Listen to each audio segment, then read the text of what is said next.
Let's look at something else. I was sent this by, I forget who sent this. This is a change.org petition. You can make petitions for all kinds of things. We're not going to read the whole thing, but this is in Tennessee. It is enact strict neutral principles approach to church property. So we've been seeing this sort of language for a long time. This is what we tried to do in Oklahoma. Wasn't successful here. Well, it was initially at first, and then the Supreme Court got involved here and made what I think is a bad decision. This is authored by John Sears. I don't know who he is. We'll just read a few paragraphs and move on.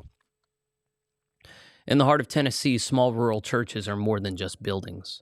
They are pillars of communities, deeply rooted in tradition, heritage, and faith. These churches, often founded and built by simple farmers and community members, serve as places of worship, but also as places of spiritual, emotional, and financial support for some of the poorest regions in our state. These rural churches also face unique challenges that come with being small and rural. They often lack the financial resources and legal counsel readily available to larger urban congregations or denominations. Now, a new and troubling threat has emerged, putting the very existence of many rural churches in Tennessee in jeopardy, the complete loss of their church buildings and property. The Supreme Court of the U.S. long ago ruled that the U.S. Constitution precludes civil courts from adjudicating questions of religious doctrine or internal governance. Watson v. Jones, 80 U.S. 69 727 of 1871, that said there are certain areas where when a church body chooses to participate in secular society, the civil courts may have general authority to settle disputes. Property ownership is one such area. Jones v. Wolf, 443 U.S. 595 602 in 1979. Man, this is well-resourced. As the justices noted in Jones' decision, a state may adopt, quote, any one of various approaches for settling church property disputes so long as it involves no consideration of doctrinal matters, end quote. There has not been another church property dispute heard by the U.S. highest court since the Jones case in 1979. Since the decisions in Watson and Jones, that's what he referenced above, this is not Methodist people, a few approaches have emerged amongst the states in adjudicating church property disputes in line with the SCOTUS decision.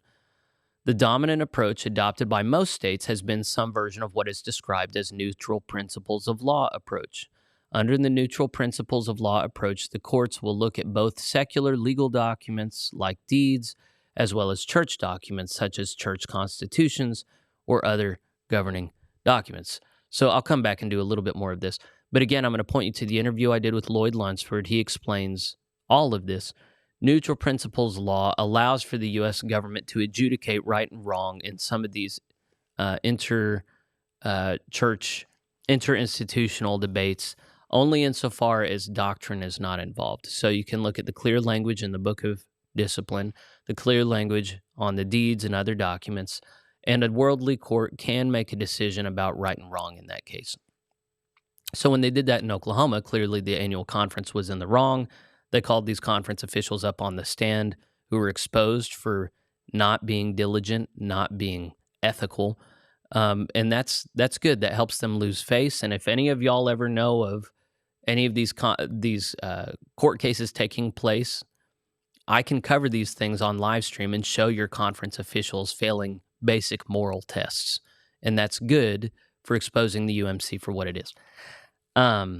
So neutral principles is an interpretive framework that works in the favor of local churches. And so this change.org petition is trying to constrain the Tennessee state government, I think, to using this approach. We'll see. Let's see if it's more explicit. While the majority of states have some version of this approach, there remain differences in how the courts weigh the significance of these documents. These differences are best understood by considering how the courts address situations where the civil legal documents are silent or in conflict with the church organizational documents. Under the, quote, strict neutral principles of law approach, courts only give effect to provisions in church constitutions and governing documents of hierarchical religious organizations if the provisions appear in civil legal documents or satisfying the civil law requirements and formalities for imposition of a trust.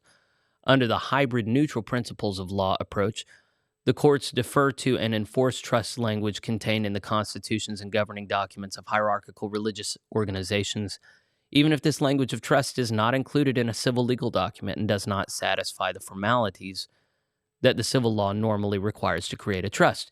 The Tennessee Supreme Court adopted the hybrid neutral principles approach in the Church of God in Christ, Inc., in this other case. This will be the last paragraph we do. Whether a state applies a strict neutral principles approach or a hybrid neutral approach is often determinative of how a given property dispute will be decided. If a small rural church is part of a larger hierarchical denomination, even if the deed to the church property is silent in the courts in Tennessee when applying the hybrid neutral approach, will give effect to any trust language found in the hierarchical church's governing documents. This outcome has resulted in numerous churches across the state losing title to their church property without the congregation possibly even realizing this had happened, simply by becoming a member of the hierarchical church.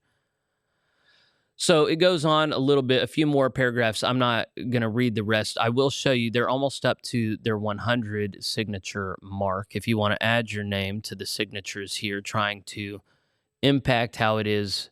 The petition is to, I shouldn't have gone away, the Tennessee Governor Bill Lee. So this is an attempt to get the governor to look at this and direct the course not towards a hybrid approach, but towards a strict neutral principles approach that would be in benefit of local churches seeking liberty, which of course I think would be good.